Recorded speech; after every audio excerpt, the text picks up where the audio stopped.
ओम शांति। आज 10 फरवरी 2022। परमात्मा शिव कहते हैं, मीठे बच्चे, मुझे जानी जाननहार भल कहते हैं जरूर, पर हर एक बच्चे का यथार्थ समाचार भगवान को जरूर देना है।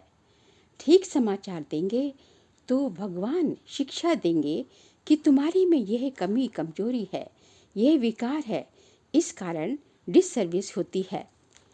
यदि इस बेहद सृष्टि को स्वर्ग बनाना है तो बच्चों को अपनी चलन सुधारनी होगी। देह अभिमान, देह अहंकार की इच्छाओं का त्याग करना होगा। सबके प्रति परमात्मा की यही दृष्टि रहती है कि सबको ज्ञान दें। गरीबों पर तो खास ध्यान रहता है। बाबा कहते हैं कि उनके तो ढेर बच्चे हैं, पर इतने सब बच्चों के संकल्पों को बाबा रीड करेंगे क्या? भल परमात्मा को जानी जाननहार कहा जाता है, पर वह तो परम धाम से यहाँ आते हैं, टीचर रूप में पढ़ाते हैं और वापस चले जाते हैं। इसलिए बच्चों को ये समझना कि बाबा को हम क्या समाचार दें, वो तो सब कुछ जानते ही हैं, ये रॉन्ग है। अपनी चलन का, पढ़ाई का समाचार जरूर देना है पढ़ाने वाले को, अर्थात शिव बाबा को, थ्रू ब्रह्मा। आज परमात्मा ने ब्रह्मा बाबा को पोस्ट ऑफिस कहा। हर सेंटर में 12 मास के आने वाले बच्चों का रजिस्टर और हर एक का ऑक्यूपेशन पूछा जाता है। अगर बाबा जानते हों तो क्यों पूछें?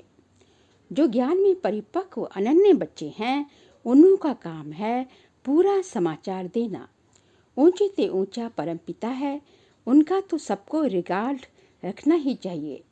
परमपिता परमात्मा ही आकर कल्प कल्प भारत को स्वर्ग बनाते हैं। सतो प्रधान से सतो रजो तमो में सबको आना है जरूर। तो ऊंचे से ऊंचा है भगवान, फिर उससे उनसे ताल्लुक रखने वाले हैं ब्रह्मा विष्णु शंकर सूक्ष्म वतनवासी। फिर प्रजापिता ब्रह्मा और जगतम्बा सरस्वती जो ब्रह्मा की बेटी है। परमात्मा इस कल्प वृक्ष रूपी झाड़ का बीज है, उसे ही ज्ञान का सागर नॉलेजफुल कहा जाता है। फिर जगत अम्बा को सरस्वती, काली, अम्बा अलग अलग नामों से पुकारा जाता है। सरस्वती के पास ज्ञान की सितार दिखाते हैं। यही है पहले पहले मुख्य गॉडेस ऑफ नॉलेज, जिसे ज्ञान सागर ने राजयोग की नॉलेज दी। ज्ञान सागर पिता से ये ब्रह्मा भी सीखा तो बच्चे भी सीखे। वह फिर ज्ञान ज्ञानेश्वरी से सतयुग में राज राजेश्वरी बनती है। ब्रह्मा और सरस्वती दोनों हुए ज्ञान ज्ञानेश्वरी। ईश्वर से सहज राजयोग का ज्ञान पाकर राजाई पाई तत्वम। लक्ष्मी नारायण अकेले थोड़े ही होंगे सतयुग में, ये राजाई स्थापन हो रही है। कितने ब्राह्मण ब्राह्मणियां हैं, पढ़ रहे हैं, जो फिर पूज्य राजा रानी बनेंगे। फिर सतो प्रधान से सत्व में आते 2 कला कम त्रेता युग में, फिर रजो तमो में आकर पूज्य से पुजारी बन जाते हैं। आप ही पूज्य, आप ही पुजारी। ये परमात्मा के लिए नहीं गाएंगे, क्योंकि परमात्मा जन्म मरण के बंधन से मुक्त है। वास्तव में धर्मशास्त्र है ही यही 4। मुख्य है श्रीमद् भगवद गीता, जो कि माई बाप है।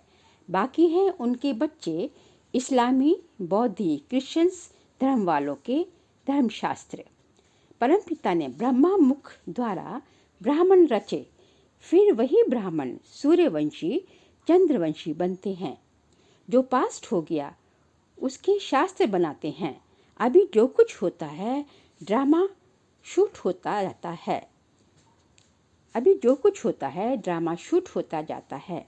फिर 5000 वर्षों के बाद वही हूबहू रिपीट होगा। बाबा कहते हैं, मैं फिर से राजयोग सिखाने आया हूँ। विनाश के लिए महाभारत लड़ाई भी सामने खड़ी है।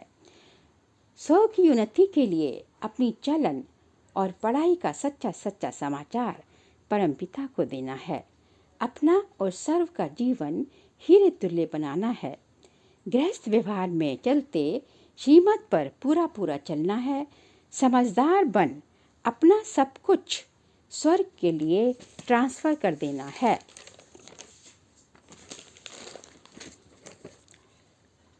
कितने भी लखपति, करोड़पति, मल्टीमिलियनर हो, सब धन अंत में खाक में मिल जाना है। हमारी है सच्ची सच्ची कमाई। बाबा ने कहा, जो कुछ भी इन आंखों से दिखाई देता है वह कुछ भी नहीं रहेगा, साथ नहीं जाएगा। ये सब है विनाशी धन, विनाशी कमाई। जो कुछ इन आंखों से नहीं दिखता, अर्थात आपके स्वभाव, संस्कार, आपके गुण, आपके हैबिट्स, विशेषताएं, जिसे सच्ची कमाई, अविनाशी कमाई कहा जाता है, वही साथ जाएगी। हम सब कुछ स्वर्ग के लिए ट्रांसफ़र करते हैं। परमात्मा ब्याज सहित कौड़ी बदले हीरे देता है। जब पूरी दुर्गति हो जाती है, तब सर्व की सद्गति के लिए भगवान को आना पड़ता है। पूरे काले बन जाते हैं, फिर रात के बाद दिन आता है। मनुष्य जो ज्ञान नहीं उठाते, वह तो सिर्फ देख कर ही वाह वाह करते हैं, बाहर गए और खलास। ये तो बाबा 21 जन्मों के लिए प्राणदान देते हैं, काल पर विजय पहनाते हैं। वहाँ सतयुग में अकाले मृत्यु कभी होती नहीं। बाबा ने कहा, यहाँ इतनी प्रदर्शनी होती है, पर निश्चय बुद्धि बहुत कम ही बन पाते हैं। माया पूरा निश्चय में ठहरने नहीं देती। भल अपनी अपनी तकदीर है जरूर, तो भी मुरली तो जरूर पढ़नी चाहिए। एक दिन आएगा जब ये मुरली बहुत भाषाओं में निकलेगी, जो कि हम वर्तमान समय देख ही रहे हैं। आज का वरदान है, बाप की छत्रछाया के नीचे सदा सेफ्टी का अनुभव करने वाले सर्व आकर्षण मुक्त भव। जैसे स्थूल दुनिया में धूप व बारिश से बचने के लिए छत्रछाया का आधार लेते हैं, वह है स्थूल छत्रछाया। और ये है परमात्म छत्रछाया, जो आत्मा को हर समय सेफ रखती है। उसे कोई भी आकर्षण अपनी ओर आकर्षित कर नहीं सकती। दिल से कहा, मेरा बाबा और सेफ। चाहे कैसी भी परिस्थिति आ जाए, छत्र छाया के अंदर रहने वाले सदा सेफ्टी का अनुभव करते हैं। माया के प्रभाव का सेक लेश मात्र भी वहाँ नहीं आ सकता। आज का स्लोगन है, ऐसे स्वराज्य अधिकारी बनो जो माया की अधीनता समाप्त हो जाए। तो आज का अभ्यास यही रहेगा कि मैं परमात्म छत्र छाया में पलने वाली परमात्म प्यारी आत्मा हूँ। मैं भगवान के नैनों का नूर हूँ। जब स्वयं भगवान ने मुझे ढूंढ लिया, मुझे अपना बना लिया, तो फिर मुझे इस विनाशी दुनिया से किस बात की इच्छा रखनी है। किसी भी विनाशी इच्छा का त्याग करना अब मेरे लिए कोई मील का पत्थर नहीं कहा जा सकता। मैं धीरे धीरे ही सही, पर अपनी संपूर्ण मंजिल की तरफ, जो कि इच्छा मात्रम अविद्या है, उसकी तरफ पूरी तल्लीनता से अग्रसर हूँ। वस्तुतः योग में रियलाइजेशन और विजुअलाइजेशन दोनों साथ साथ चलने चाहिए। जैसे जब मन ने कोई संकल्प रियलाइज़ किया, सोचा, महसूस किया, और बुद्धि ने उसकी जगह और कोई चित्र सामने ला दिया, तो फिर मन उस नए चित्र की तरफ चला जाएगा, उसका ही चिंतन करने लग जाएगा।